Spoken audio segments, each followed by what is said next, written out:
kuna mtu mmoja akawa anajiuliza kwamba basi Mungu ni mwanamume. Jibu ni kwamba Mungu sio mwanamume wala sio mwanamke, hana jinsia. Utasema mchungaji, kama hana jinsia inakuwaje tunamuita baba? Maana ya baba ni chanzo, yeye ni mwanzo wa vyote, lakini yeye sio mwanamume, sio mwanamke. Kwa tunaposema mwanaume wa wanaume, haina maana tunamaanisha kwamba ni mwanaume kwa maana ya jinsia. Tunamaanisha kwamba yeye ni chanzo cha vyanzo vyote. Yaani katika yeye kila kitu kilitokea, katika yeye kila kitu kilifanyika. Maana ya baba ni chanzo. Kwa hiyo baba ambayo tunaizungumza kwa Mungu sio kwa maana ya kimaumbile. Hapana, sio kwa maana ya kimaumbile. Kwa mtu anapofikiria Mungu, kwanza kichwani mwake anafikiria Mungu umbile. Kwa mtu akisema Mungu Baba, anawaza kwamba Mungu kama umbile, kama mwanamume.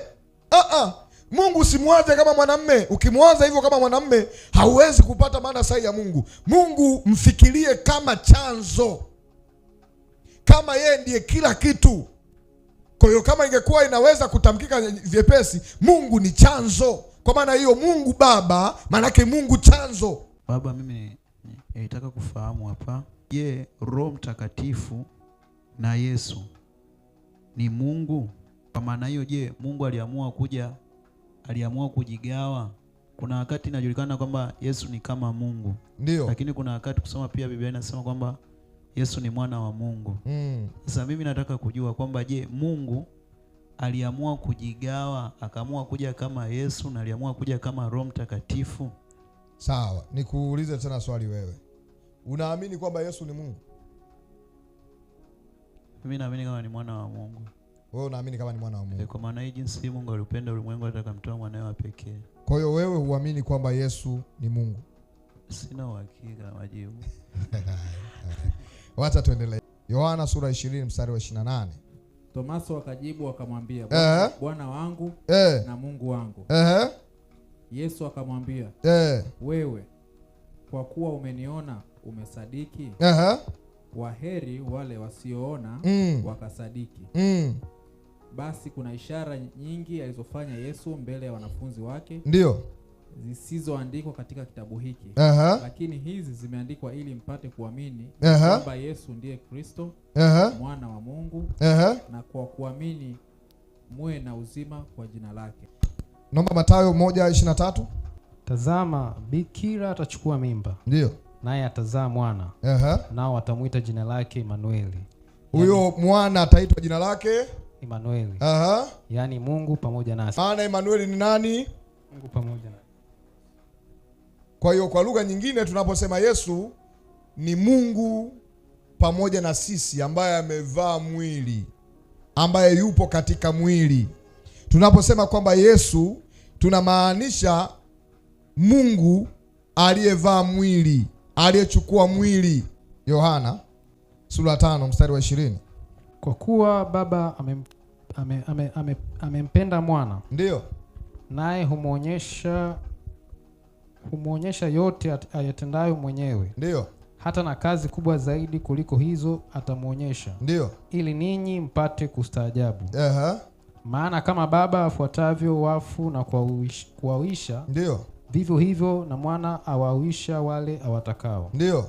Tena Baba humhukumu mtu yeyote. Ndio. Bali amempa mwana hukumu yote.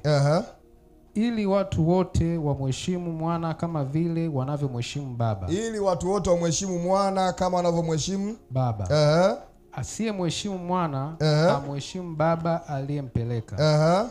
Amini amini nawaambia, ndio, yeye alisikiaye neno langu na kumwamini yeye aliyenipeleka yuna uzima wa milele, wala haingii hukumuni, ndio, bali amepita kutoka mautini kuingia uzimani.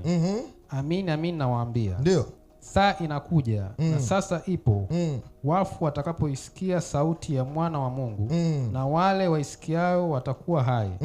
Maana kama vile Baba alivyo na uzima nafsini mwake, vivyo hivyo alimpa na mwana kuwa na uzima nafsini mwake. Naye akampa amri ya kufanya hukumu, kwa sababu ni mwana wa Adamu. msistaajabie maneno hayo, kwa maana sasa yaja, ambayo watu wote waliomo makaburini wataisikia sauti yake. Ndio. Nao watatoka, wale waliofanya mema kwa ufufuo na uzima. Ndio. Na wale waliotenda mabaya kwa ufufuo wa hukumu. Amen. Shuhuda kwa Yesu. Ishia hapo. Naomba 1:3 Waebrania. Nifafanue kidogo. Tumeona tunapomsema Mungu Baba, tunapomsema Yesu kama mwana, Biblia inatuambia kwamba kama tunavyompa heshima Baba, ndivyo heshima zote inatakiwa kumpa mwana. Sasa unaweza unajiuliza, inawezekanaje huyo Mungu amegawanyikaje? Kama swali la mtumishi wa Mungu, amegawanyikaje? Tunaposema Mungu tunamaanisha cheo cha utawala kikubwa kuliko vyeo vyote, na ndio maana si ajabu shetani kuitwa Mungu. Biblia inamtambulisha shetani kama mungu wa dunia hii. Si tungeshtuka kama hiyo ndio ingekuwa inatupa hofu? Biblia inasema kwamba shetani ni mungu wa dunia hii ambaye anawapotosha watu, ambaye anawadanganya watu, na kili wazi ya kwamba Yesu ni Mungu. Sasa ni Mungu kwa namna gani? Mungu mwenyewe tumetoka kujifunza kwamba akampa mamlaka yote, akampa kila kitu vyote. Tuendelee Waebrania, alafu nikazie kitu hapa. Waebrania 1:3. Yeye kwa kuwa ni mng'ao wa utukufu wake na chapa ya nafsi yake. Yesu ni chapa ya nafsi yake. Akavichukua vyote kwa amri ya uweza wake. Akiisha kufanya utakaso wa dhambi. Ndio. Aliketi mkono wa kuume wa ukuu huko juu. Amefanyika Ngoja. Yesu ameketi mkono wa kuume wa ukuu. Amefanyika bora kupita malaika. Kwa kadri jina alilolirithi ilivyo tukufu kuliko lao. Yesu amerithi jina lililo tukufu kuliko lao. Mwana ni mkuu kuliko malaika. Yeye ni mkuu kuliko malaika. Kwa maana alimwambia malaika yupi wakati wowote. Kwa maana alimwambia malaika yupi wakati wowote? Ndiwe mwanangu, mimi leo nimekuzaa. Na tena mimi nitakuwa kwake baba. Na yeye atakuwa kwangu mwana. Hata tena ameletapo mzaliwa wa kwanza ulimwenguni. Ndio. Asema na wamsujudu malaika wote wa Mungu. Ndio. Na kwa habari za malaika asema, afanyaye malaika wake kuwa pepo na watumishi wake kuwa miali ya moto. Tunaona ukuu wa Yesu.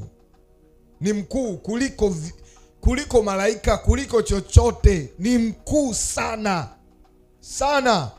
Na baada ya ukamilifu wa kazi yake ameketi katika ufalme, ameketi kwenye enzi.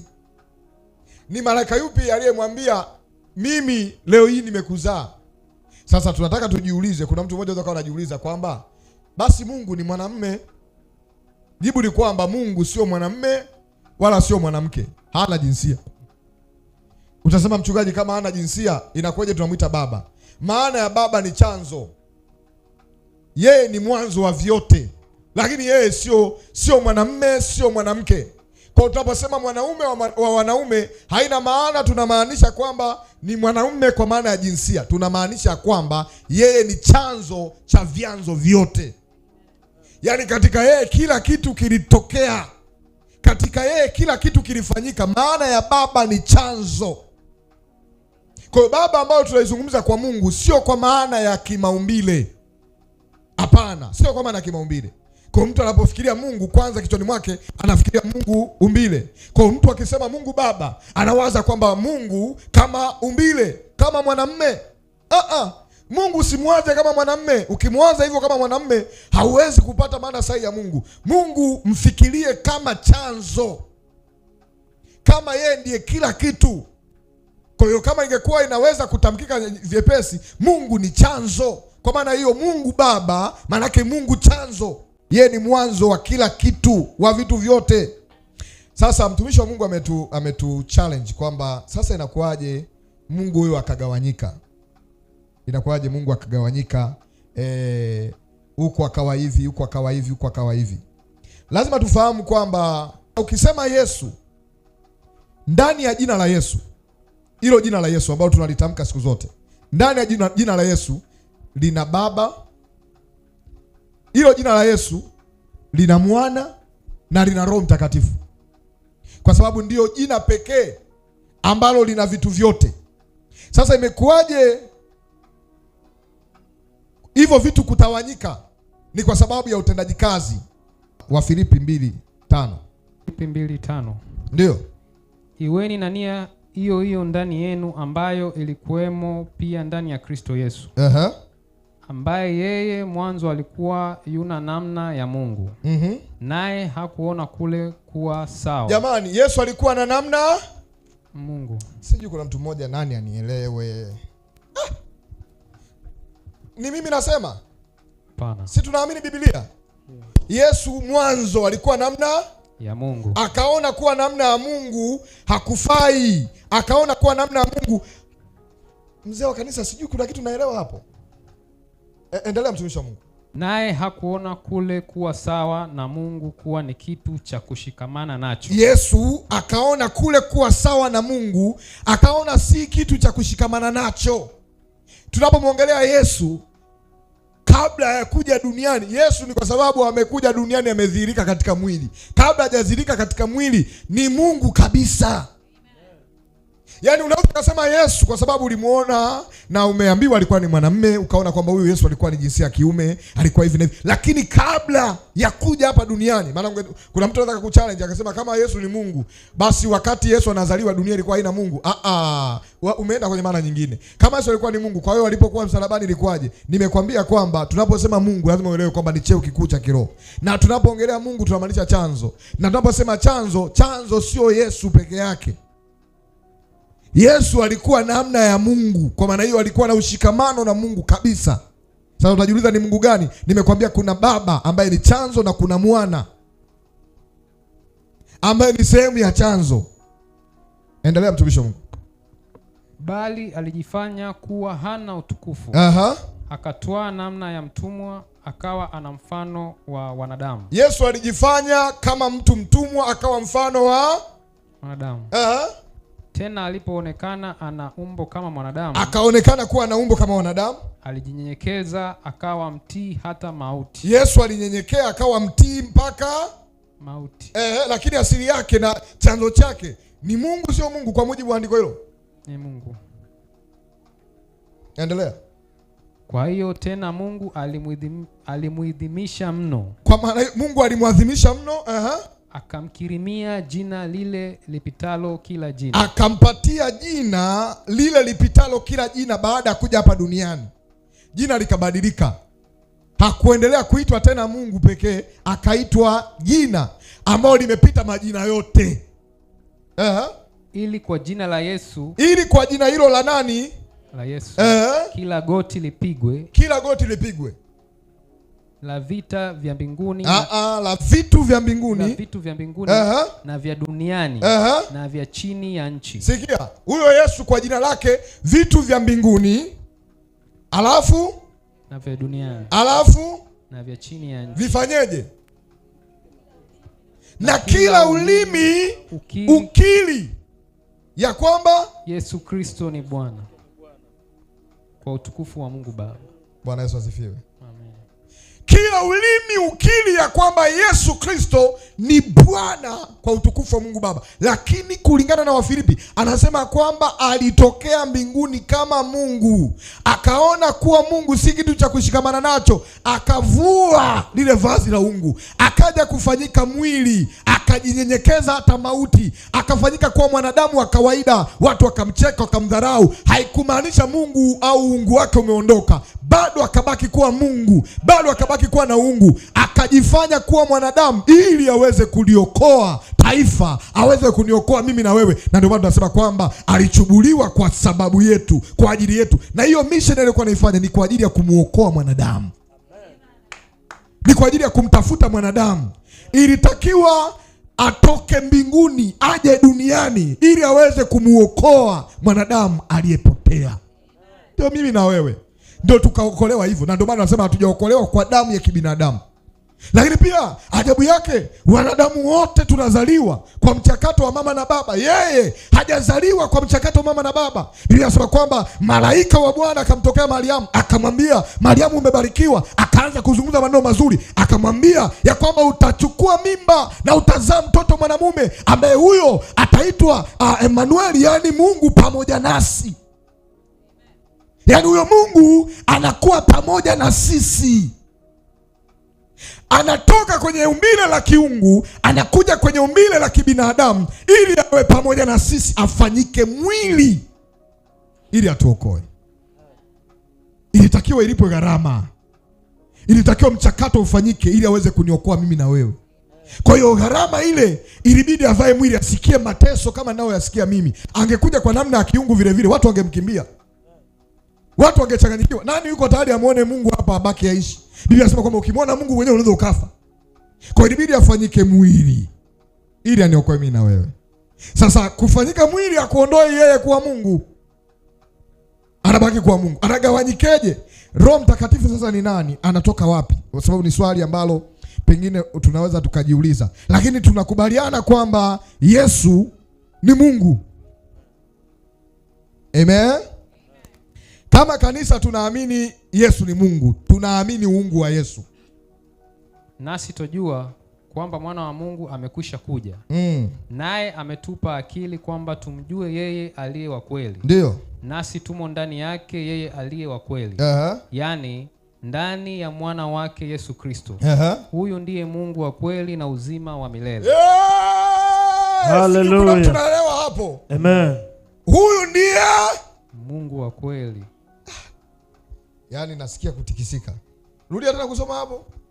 Nasi twajua kwamba. Nasi twajua ya kwamba mwana wa Mungu amekwisha kuja. Mwana wa Mungu amekwisha kuja duniani. Naye ametupa akili kwamba. Naye ametupa akili huyo mwana wa Mungu. Tumjue yeye aliye wa kweli. Tumjue yeye aliye wa kweli. Nasi tumo ndani yake yeye aliye wa kweli. Nasi tupo ndani yake huyo aliye wa kweli. Yaani ndani ya mwana wake Yesu Kristo. Huyo wa kweli ni nani?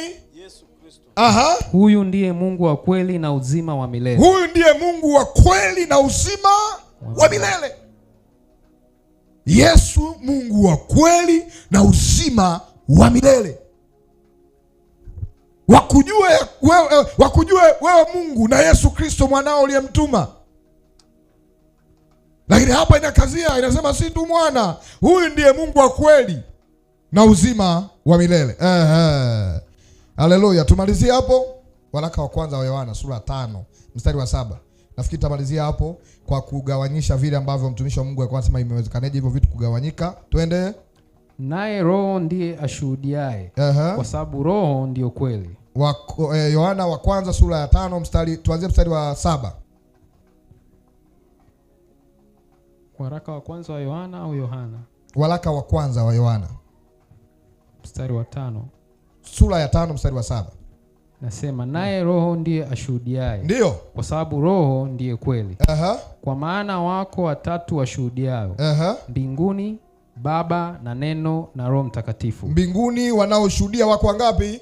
Watatu. Ambaye Baba na Neno na Roho Mtakatifu. Neno ni nani? Yohana 1:1. Anasema hapo mwanzo kulikuwa na neno. Naye neno kulikuwa kwa Mungu. Naye neno ni Mungu. Tunakubali neno ni nani? Ni Mungu. Na neno kwa tafsiri ya sasa? Yesu. Huko mbinguni kuna vitu vitatu, si ndio? Ndio. Vinavyotushuhudia. Maana yake kuna ofisi tatu, sio? Tukisema Baba ni ofisi, Mwana ni ofisi, Roho Mtakatifu ni ofisi. Kwa hiyo kuna ofisi ngapi mbinguni? 3. Ambayo inasema ofisi ya kwanza Baba. Ofisi ya pili Neno. Ambaye ni nani? Yes. Ofisi ya tatu Roho Mtakatifu. Kwa hiyo tunakubali tuna ofisi tatu. Ndio. Haleluya. Tuna ofisi ya kwanza, ya pili na ya tatu. Hizo zinafanya kazi na kutushuhudia mbinguni. Endelea mbele.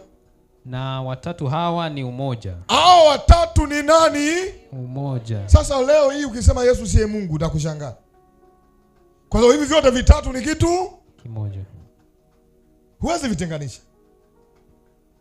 Wewe mpaka director ametikisa kichwa huko. Piga Bwana Yesu makofi. Endelea mbele. Kwa maana kisha wako watatu washuhudiao duniani. Na wao kuna wale watatu wanaotushuhudia duniani. Roho, na maji, na damu. Na damu. Na watatu hawa hupatana kwa habari moja. Na hao watatu wanapatana kwa habari moja.